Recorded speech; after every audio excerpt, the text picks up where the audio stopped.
April 8th, 2026. 6:52 p.m. A cubicle on the third floor of the SEC's regional office in Denver. Most of the floor already dark. One desk lamp still on, above a stack of case files nobody was supposed to still be reading at this hour. The building's after-hours badge log, pulled later almost as an afterthought by an internal review, shows exactly one person still swiped into that floor. A junior enforcement analyst 2 years into the job, working through a backlog of closed cases nobody had assigned her to touch because she'd told her supervisor a few weeks earlier that she wanted to understand how closed files were actually written before she started writing her own. The office around her has the particular quiet of a government building after 6. A vending machine humming in the break room down the hall, a cleaning cart parked outside the elevator bank, the overhead fluorescents on the rest of the floor already dimmed to their after-hours setting, while her own bank stays lit because the motion sensor keeps catching her shifting in her chair. She has a legal pad next to her keyboard with a running list of case numbers she's already worked through that week. 7 of them crossed off in blue pen.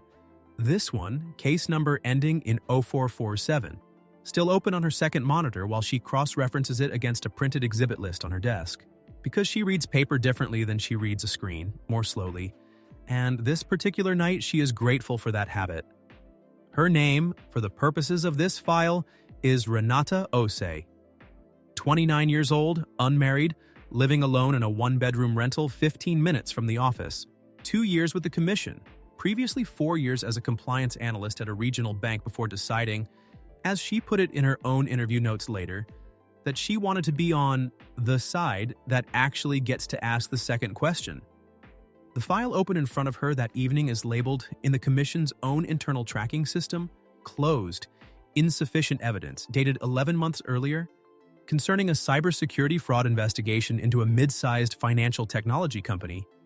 She isn't looking for anything wrong with it, and has no reason yet to expect she'll find anything. She's reading it, line by line, the way she reads everything, out of a kind of professional curiosity that has not yet been trained out of her by 2 years of caseload. And then she stops on a single line in an appendix nobody else appears to have reread since the file was closed. A timestamp, 4 digits, in a log of server access records that place one specific administrative login 11 minutes before the fraud is officially recorded as having begun. Before this story ends, you're going to see the exact number that didn't match, and the exhibit page it was buried on. You're going to see the internal memo, dated the same week the case closed, recommending the investigation be narrowed rather than expanded. You're going to see the name that was in an earlier draft of that file and is not in the final one.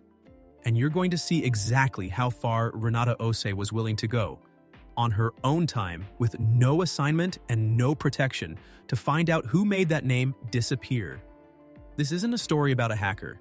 This is a story about a filing cabinet, and what happens when the person filling it out already knows which page nobody upstairs is going to read twice, and about how many federal case files, closed every single year for entirely defensible reasons, are never lucky enough to land on the desk of one analyst willing to stay 2 hours past 6 on her own time.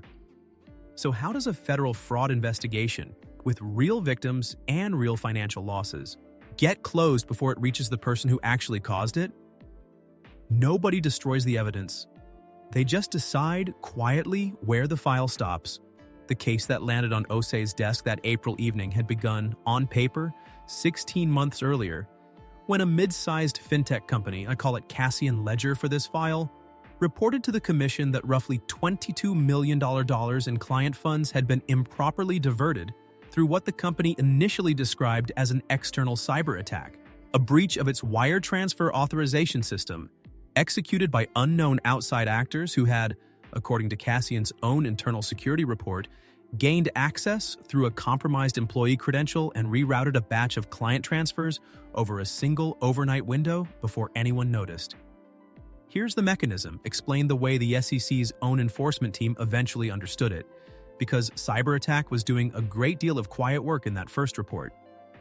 Cassian Ledger's wire system required a 2-person authorization for any transfer above a certain threshold. 1 employee to initiate the request, a second, more senior employee to approve it, a basic safeguard meant to prevent exactly the kind of single-point failure that this incident appeared on the surface to represent. What actually happened, according to evidence OC would later help reconstruct, wasn't an outside breach defeating that safeguard. It was someone with legitimate access to both roles using a maintenance window, a routine pre-scheduled outage during which the system's usual authorization logging temporarily runs in a reduced mode, to approve a batch of transfers using their own two logins back-to-back in a sequence that would look, to anyone reviewing it quickly, exactly like two different people doing their jobs. The maintenance window itself was entirely legitimate. Scheduled 6 weeks in advance, documented in Cassian's own IT calendar, approved by 3 separate department heads as a routine quarterly server update that had nothing inherently to do with fraud at all. That is precisely what made it useful to whoever exploited it. Nobody needed to create suspicious circumstances because the circumstances that made reduced logging possible already existed for entirely unrelated, boring, well-documented reasons. The transfers themselves, once initiated, moved through 4 intermediary accounts before reaching a set of overseas holding accounts that, by the time investigators traced them 9 weeks later, had already been emptied and closed. The Commission's initial investigators working the case in its first 8 months focused almost entirely on the external actor story Cassian's own report had handed them, because it was the story the company itself was pushing, and because tracing an anonymous outside intrusion is, procedurally, a very different kind of case than examining your own cooperating witnesses' internal access logs with real suspicion. Investigators subpoenaed server logs, cross-referenced IP addresses, found what appeared to be a plausible external access point. A compromised VPN credential belonging to a low-level IT contractor who had, in fact, had his credentials stolen in an unrelated phishing incident 3 months earlier. The contractor, a 26-year-old working 2 part-time technology contracts to cover rent in a city where his salary hadn't kept pace with either, was interviewed twice, cooperated fully both times, voluntarily handed over his personal devices for forensic review, and had, investigators eventually confirmed, no funds anywhere near his own accounts, no unexplained purchases, no contact with any of the 4 intermediary accounts the stolen funds had passed through. He was, within 4 months, cleared entirely, a conclusion that, on its own terms, was almost certainly correct. He genuinely had been phished. His credentials genuinely had been used as an entry point. What that conclusion also did, procedurally, was close off the one lead the entire investigation had organized itself around, at exactly the moment when a harder question, who besides this contractor had access capable of producing the transfers themselves, was still sitting, unasked, in the same case file. At that point, with the one lead investigators had actually built a case around eliminated, the file moved toward closure. The report recommending closure, dated 11 months before Osei found it, is 3 pages long and reads on its surface like a straightforward, well-reasoned conclusion. The identified external access point did not lead to a viable suspect, no additional evidence of internal wrongdoing was uncovered within the investigation scope, and the matter was recommended for closure pending any new evidence. It is technically an accurate description of what the investigation actually found. What it does not mention, what Osei found only because she happened to be reading an appendix nobody had attached any narrative significance to, is the internal login sequence that placed a senior Cassian employee's own credentials active during that maintenance window, a detail that had been logged correctly in the case file's raw exhibits and never once referenced in any of the analysis built on top of them. She checked the timestamp twice more that same evening, cross-referencing it against Cassian's own maintenance calendar, which the company had voluntarily provided early in the investigation as part of its cooperation, and which had simply never been laid alongside the access logs by anyone assigned to the case. The 2 documents, read side by side, took her under 10 minutes to connect.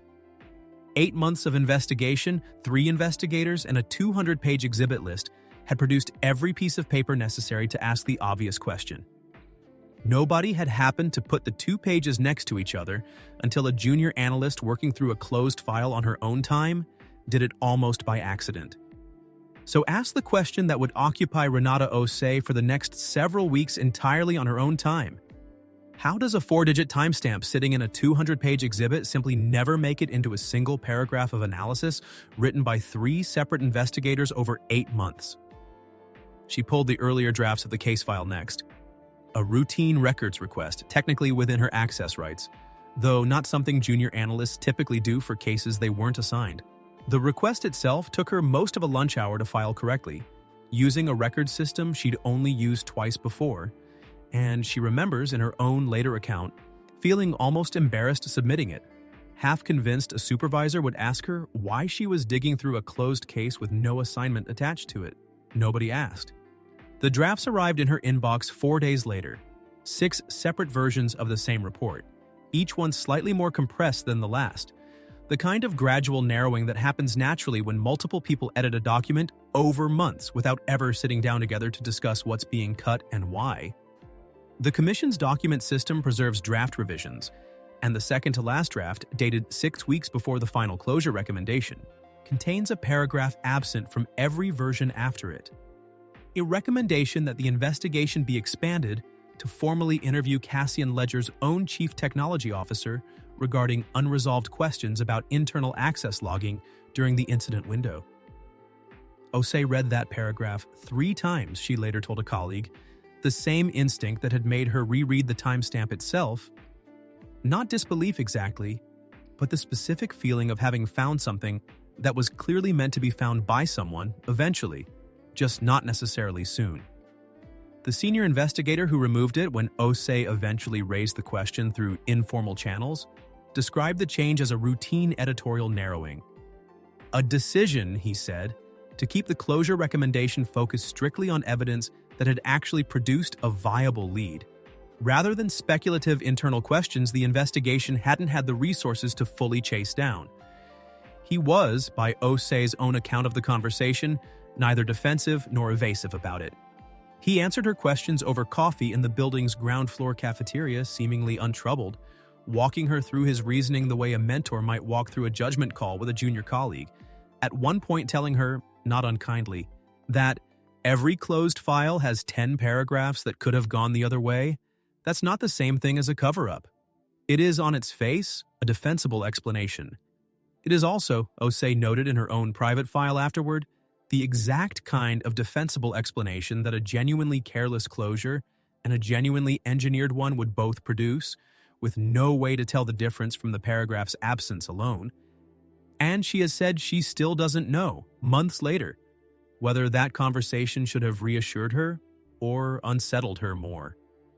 The trailer for what happens next. You're going to see the name Osei found in that earlier draft.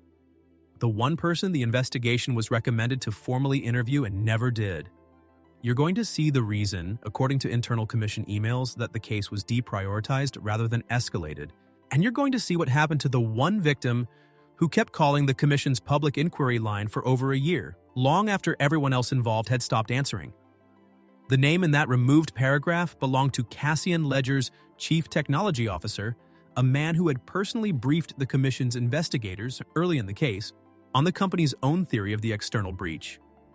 The same theory that ultimately anchored the entire investigation, and the same theory that, once its one identified suspect was cleared, gave investigators nowhere else to formally look, because nobody with a paragraph's worth of institutional authority had asked them to look anywhere else. That initial briefing, according to a summary preserved in the case file, ran nearly 2 hours, and by the account of one investigator who sat through it, the CTO came across as genuinely alarmed, cooperative, even helpful, walking the room through Cassian's own internal security architecture in granular, credible technical detail, the kind of fluency that made him, in the moment, read less like a person under any suspicion and more like the most useful expert witness the investigation had. It is entirely possible that fluency was exactly what it appeared to be: a competent executive doing his job well during a crisis at his own company. It is also, Osei would later note, exactly the fluency someone with genuine hands-on knowledge of that same system's access logging would naturally have, the two possibilities producing an identical 2-hour meeting, with no way from the transcript alone to tell which one actually happened in that room. Internal commission emails, which Osei was eventually permitted limited access to, after raising formal concerns through her office's ethics channel, show that the case's deprioritization coincided, in time though not explicitly in stated reasoning, with the Commission's broader caseload triage that quarter, a period in which enforcement leadership was managing a significant staffing shortfall and had explicitly directed teams to prioritize cases with a clear, provable single point of failure over cases requiring what one internal email called extended internal access forensic work with uncertain investigative return. One email in that chain, sent by a mid-level supervisor 2 weeks before the final closure recommendation was signed, lays out the triage logic in language that reads on the page, like ordinary bureaucratic pragmatism. 3 open cases competing for the same 2 available forensic accountants, a directive from above to prioritize cases nearest to a provable conclusion, and a note that Cassian's case had diminishing marginal return once the external actor theory reached its natural end. Osei has said, in her own account of reading that email for the first time, that the sentence didn't read to her as sinister on its own. What unsettled her was how perfectly it matched the sentence right below it in the same case file's closure memo. Nearly the same phrase, diminishing investigative return, appearing in both, as though the justification had traveled cleanly from a staffing spreadsheet into a legal conclusion without anyone along the way stopping to ask whether the 2 things should be measured by the same standard at all. Nothing in those emails explicitly says, protect Cassian Ledger's CTO. What they show, taken together, is a system that had already built itself a legitimate, defensible reason to stop looking exactly where an actual cover-up would have wanted it to stop. Whether or not anyone involved intended it that way, none of this abstraction erases what the $22 million actually cost. A small manufacturing business in Ohio, call it Bellwood Precision for this file, a 41-employee machine shop that had moved its payroll and vendor accounts to Cassian Ledger the previous year specifically for the lower transaction fees, lost just under $340,000 in the overnight window. Funds the company's owner, a woman in her late 50s who had run the shop since inheriting it from her father, needed within days to cover that month's payroll. She learned the money was gone on a Thursday morning, standing at the same metal desk in the shop's front office where her father had once kept the books by hand, watching a balance she'd checked 100 times before read a number that made no sense. Her first call wasn't to a lawyer. It was to her floor supervisor to ask, as calmly as she could manage, whether payroll could realistically be delayed by even 1 day without triggering the kind of exodus a 41-person shop in a small town cannot easily recover from. It couldn't. She has described, in a statement later given to a local reporter following Osei's eventual internal findings, spending 3 sleepless nights personally guaranteeing payroll out of a home equity line of credit on the house she and her husband had already paid off years earlier, while Cassian's own representatives told her repeatedly in careful, rehearsed language that the funds were actively being traced by federal investigators, a phrase that at the time was technically true, and that she now describes as the thing that kept her from asking harder questions of her own bank sooner, and from ever imagining that the case tracing her money might quietly stop looking exactly where it needed to look hardest. Cassian Ledger eventually reimbursed her losses under its own insurance policy months later, without ever internally attributing responsibility to anyone by name. And that's really the uncomfortable center of this whole case.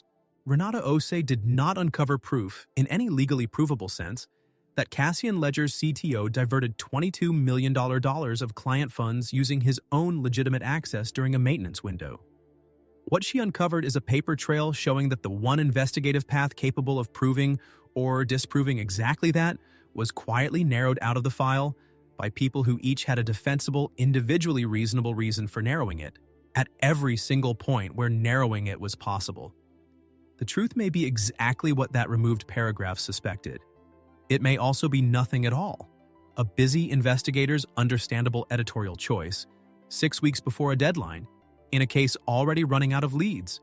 This file does not resolve that for you because the Commission's own internal review prompted by Osei's findings formally concluded only that the original closure did not fully document the reasoning for narrowing investigative scope. Language careful enough to reopen nothing and blame no one specifically. Osei herself, asked directly by the Internal Review Board whether she believed the closure had been deliberately engineered, gave an answer that has since circulated quietly among colleagues who heard about it secondhand, that she'd stopped being able to tell the difference between an institution that protects the powerful on purpose and one that simply never builds itself the incentive to look hard enough not to, and that, from where Bellwood Precision's owner was standing, refinancing her own house to cover payroll, the difference between those two failures was not actually a difference at all. This case made it to the channel. Not everyone does. Some files never leave the vault. The ones still sitting in an active internal review. The ones where naming a name could compromise whatever comes next. If you want those, the link's in the description. So, who actually failed Bellwood Precision here? An investigation that ran out of resources at exactly the wrong moment, or a system quietly built to stop looking the instant looking further became inconvenient for someone with a title? Leave your answer below. Half of you are already about to disagree with the other half, and both sides this time may be arguing about the same failure wearing two different names. Because if this case had a hidden truth in it, the truth wasn't a criminal mastermind covering his tracks.